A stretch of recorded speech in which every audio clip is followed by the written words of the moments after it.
लालच का अंजाम हमेशा तबाही ही रहा है, चाहे वो लालच बड़ी हो या छोटी।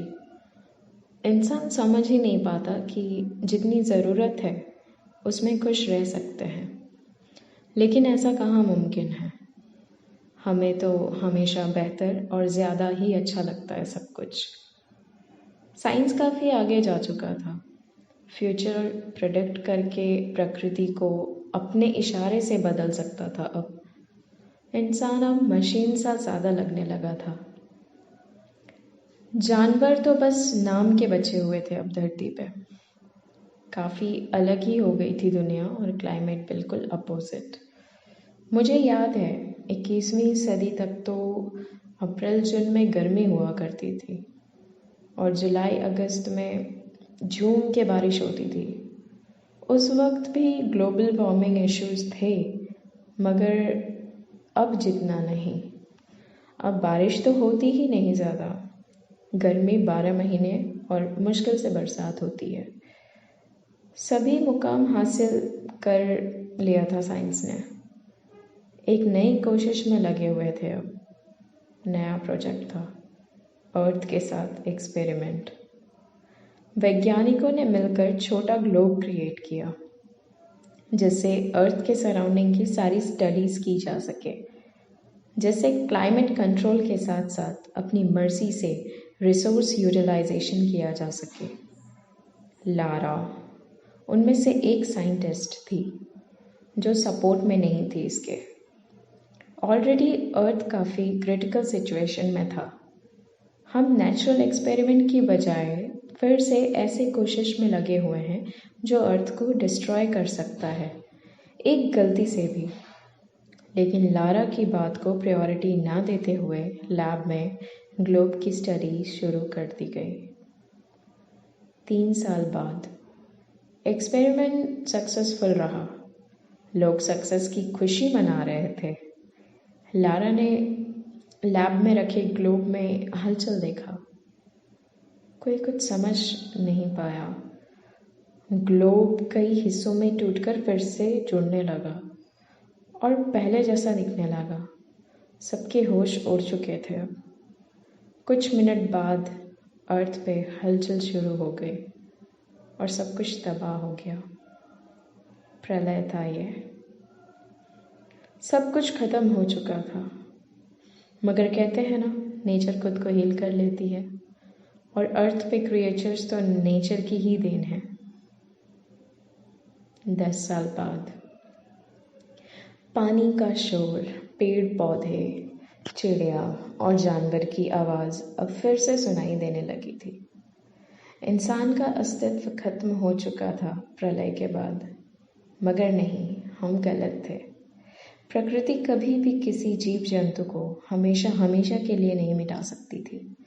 इसलिए कुछ इंसानों का जिंदा रहना बिल्कुल बीज के समान था जो आगे मानव जाति को बढ़ाएगा पृथ्वी पे। ये प्रकृति का डिसीजन था, फैसला था। इसलिए अब भी कुछ लोग जिंदा थे, मगर ना वो पहले जैसे दिखते हैं ना रहते हैं। अब धरती फिर से पनपने की स्थिति में थी। कुछ लोग अब भी जिंदा थे, उनमें से एक लारा थी। जी हाँ, साइंटिस्ट, याद है ना। और ये सभी नदी के किनारे लकड़ी और पत्ते की झोपड़ी में अपने रहने की व्यवस्था कर चुके थे। इन लोगों के लिए यह एक अभिशाप ही था जो उन्हें प्रलय के पहले की सारी बातें याद थी। मंजर अब अलग ही था। अब इंसान पहले की तरह आज़ाद नहीं था। वो हर वक्त डर के साथ ही जीता था कि कोई जानवर हमें खा ना जाए। एक दिन भेड़ियों ने आकर पूरे नदी के पास इंसानों को घेर लिया और इन पे झपटने लगा। थोड़ी ही देर में एक बड़ा अजीबोगरीब सा जानवर, जो न पहले कभी किसी ने देखा था न किताबों में कहीं जिक्र था इसका, उसने सभी लोगों पे जाल फेंक दिया और बंदी बना लिया।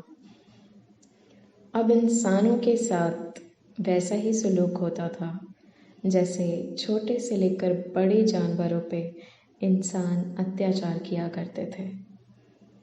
उन्हें काट देना और अपनी भूख मिटाने के लिए भोजन पर्याप्त हो चुका था अब जानवरों के पास। और अब तो यह बात भी कर सकते थे। जी हाँ, जानवर बिल्कुल इंसानों की तरह बात कर सकते थे। लारा चाहती थी कि उसे पहले जानवर खा जाए ताकि वो ऐसे तड़प तड़प के ना मरे, और इतना अत्याचार सह पाना मुश्किल हो रहा था। खंडहर में काफ़ी अंधेरा था। लारा बैठी हुई थी। एक रोशनी सी आती है। लारा ध्यान से देखती है तो यह एक जुगनू था। लारा उसे देखकर खुश होती है क्योंकि काफ़ी दिनों से रोशनी नसीब ही नहीं हुई थी। जुगनू लारा से पूछती है, कैसा लग रहा है अब आप लोगों को? बहुत ज़्यादा अत्याचार कर रहे हैं ना ये जानवर आप लोगों पे। लेकिन अगर आपको याद है तो बिल्कुल ऐसे ही आप लोगों ने सभी जानवरों पे अत्याचार किया था जब सृष्टि की जिम्मेदारी इंसानों के हाथ में थी, क्योंकि मनुष्य से बड़ा समझदार कोई नहीं। इसलिए प्रकृति ने इंसानों को दी थी ये जिम्मेदारी, मगर आप लोग निभा नहीं पाए और धरती को बर्बाद कर दिया। लारा ये सारी बातें सुनकर काफ़ी उदास हो गई। जुगनू ने बताया, अभी वक्त इन सभी जानवरों का है। अगर आप इनके साथ अब भी सही से पेश आए तो ये आपको वापस से इस धरती की जिम्मेदारी दे देंगे। लेकिन इसके लिए आपको एक नए तरीके से संसार को चलाने का सोचना होगा। और ये हम सब जानते हैं कि इंसानों से बेहतर धरती को कोई नहीं चला सकता। मगर इन्हें समझना होगा कि धरती के साथ खेलना धरती को खत्म करने जैसा है। जब जब धरती परेशान होती है, प्रलय आता है, और संतुलन बनाए रखने के लिए धरती पे सभी जीव जंतु का सम्मान हो, उन पे अत्याचार ना हो, वरना दोबारा से सब कुछ नष्ट होगा। लारा को बात समझ में आ गई और उसे पता था कि किस सिद्धांत को लेकर वापस से धरती को खुशहाल किया जा सकता था।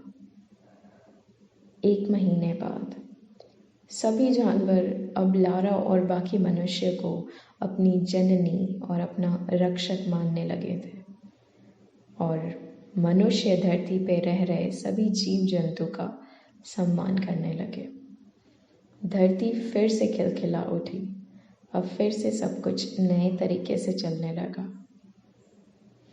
आशा करती हूँ हम सभी को मैसेज मिल गया होगा इस कहानी से। शुक्रिया।